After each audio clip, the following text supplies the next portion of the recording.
Next is find the compound interest on rupees 12,500 in 1.5 years at 5% per annum. अच्छा, अब मैं ये बताना चाह रही थी कि जब 1 ईयर के साथ जो इंटरेस्ट होता है, तो 1 ईयर जैसे ही मैंने आपको बताया था कि वो 12 मंथ्स ख़त्म हो जाते हैं और नेक्स्ट ईयर में कन्वर्ट होता है, ठीक है। तो जो 13 मंथ होता है यानी कि न्यू ईयर जो भी होता है, तो उसमें पहले वाला जो आपका इंटरेस्ट होता है वो प्रिंसिपल अमाउंट में ऐड हो जाता है, जितना भी वो इंटरेस्ट होता है, और प्रिंसिपल अमाउंट में ऐड होने के बाद नए ईयर के लिए प्रिंसिपल बना लेते प्रिंसिपल अमाउंट बन जाता है, ठीक है। तो अब यहाँ पर 1 ईयर तो आपके पास कंप्लीट है, उसके लिए हम कंपाउंड इंटरेस्ट का फॉर्मूला यूज़ कर सकते हैं। प्लस हाफ ईयर मतलब 6 मंथ्स, तो प्लस जो आगे 1.5 ईयर्स लिखा हुआ है उसका मतलब 1 ईयर के लिए तो आप वही कंपाउंड इंटरेस्ट का फॉर्मूला यूज़ करेंगे। फर्दर हाफ ईयर क्योंकि 1 ईयर कंप्लीट नहीं हुआ, तो अभी आप जो भी ऐड होगा 1 ईयर के अंदर प्रिंसिपल अमाउंट, उसको लेकर 6 मंथ्स की कैलकुलेशन कर लेंगे, ठीक है। उसको किस तरह हम करेंगे, let us find in the compound interest in 1 year.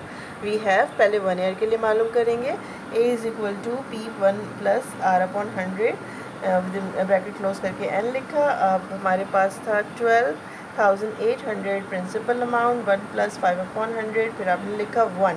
यहाँ मैं क्या शो कर रही हूँ, 1, ठीक है, क्योंकि ये 1 ईयर के लिए, अगर ना भी शो करेंगे तो कोई मसला नहीं है, लेकिन यहाँ मेंशन करना था कि कंपाउंड इंटरेस्ट अभी हम 1 ईयर के लिए फाइंड आउट करते हैं, ठीक है। उसके बाद आप इसी स्टेप पर आ जाइए, 100 प्लस 5 अपॉन 100 जो मैंने आपको एक्सप्लेन किया था, और फिर 12,800, 100 प्लस 5 अपॉन 100, ये आपके पास ब्रैकेट सॉल्व करने से आया 105 अपॉन 100, 1 ऐसे आ गया, ठीक है। अब इसको रिड्यूस करेंगे तो देखें 2 5 ज़ा 10, 5 2 ज़ा 10, 5 1 ज़ा 5, 21, 5 2 ज़ा 10, 0 20, 12,800, 21 अपॉन 20, ये एक ज़ीरो से ये वाला ज़ीरो कैंसिल, और ये हो गया 1280, और with in bracket 21 upon 2, amount is 1280 multiply by 21 upon 2। आप यहाँ से इसको रिड्यूस भी कर सकते हैं, और फर्दर जो भी आपके पास आंसर है उसको मल्टीप्लाई करके अमाउंट आया रुपीज़ 13,440। ये आपके पास अमाउंट गिवन है फॉर 1 ईयर, ठीक है। अब आप इस 1 ईयर के अमाउंट का प्रिंसिपल इंटरेस्ट मालूम करेंगे,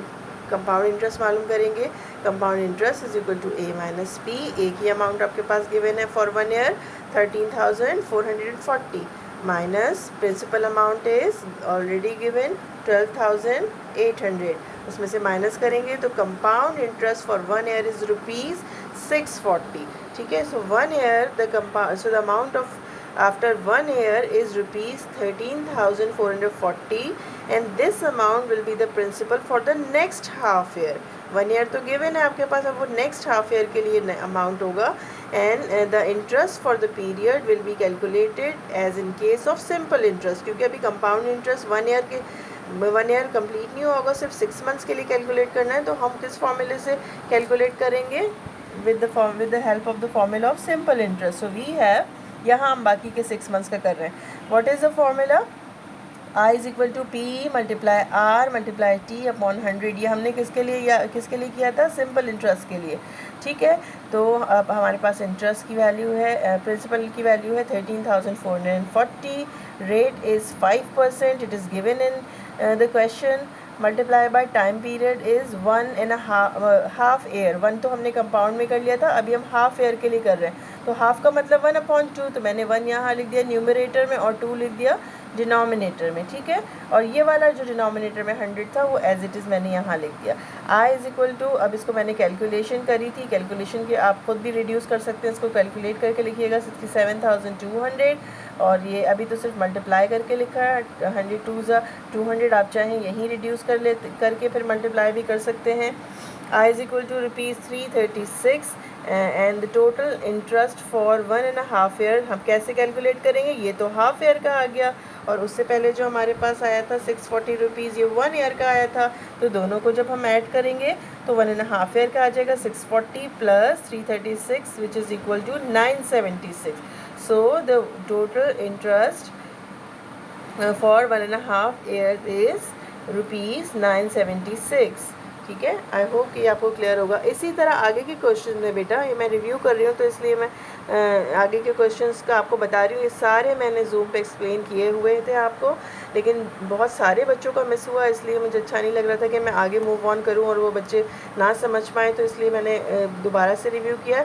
और अब मैं आपको ये बता दूँ कि अगर आगे इस तरह 2.5 ईयर है तो आप पहले कंपाउंड इंटरेस्ट में n की जगह 2 लिख देंगे पूरा सॉल्व करके। फिर आगे जो फर्दर फॉर्मूला लगेगा वो लगेगा आपका जो सिंपल इंटरेस्ट वाला है हाफ ईयर के लिए या क्वार्टर ईयर के लिए। अब यहाँ जो सिचुएशन है वो क्वार्टर ईयर की है। Find the compound interest on ₹15,000 in 2.25 years.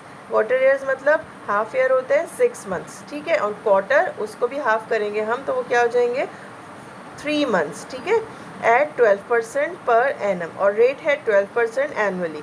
तो पहले हमने कंपाउंड इंटरेस्ट 2 ईयर्स के लिए मालूम कर लिया और फिर क्वार्टर ईयर के लिए अलग से सिंपल इंटरेस्ट का फॉर्मूला लगाएंगे। तो पूरी कंपाउंड इंटरेस्ट की मैंने कैलकुलेशन की, ये सारा आपको गिवन है, व्हाट्सएप पे भी गिवन है, ठीक है। तो ये कंपाउंड इंटरेस्ट 2 ईयर्स मैंने लिख के आर की जगह 12 लिखा, प्रिंसिपल की जगह 15,000, इसको सॉल्व किया।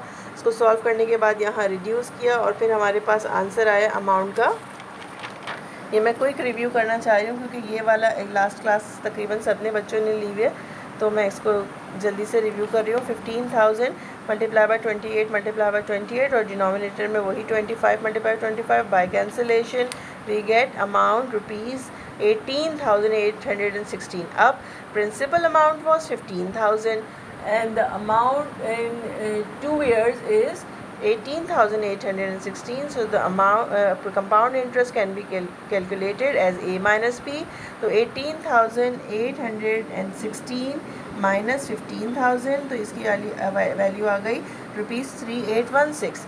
मैंने आपकी अंडरस्टैंडिंग के लिए थोड़ा सा इसको एक्सप्लेन किया था कि so the amount after 2 years is ₹18,816 and this amount will be the principal for the next 1/4 year। जो नेक्स्ट 3 months हैं उसके लिए प्रिंसिपल अमाउंट कहलाएगा, यही अमाउंट जो ऐड होके आया प्रिंसिपल में, ठीक है। तो फिर the interest for the period will be calculated as in the case of simple interest. जो 1/4 के लिए मालूम करेंगे वो वैसे ही जैसे हमने प्रीवियस क्वेश्चन में 1/2 के लिए मालूम किया था।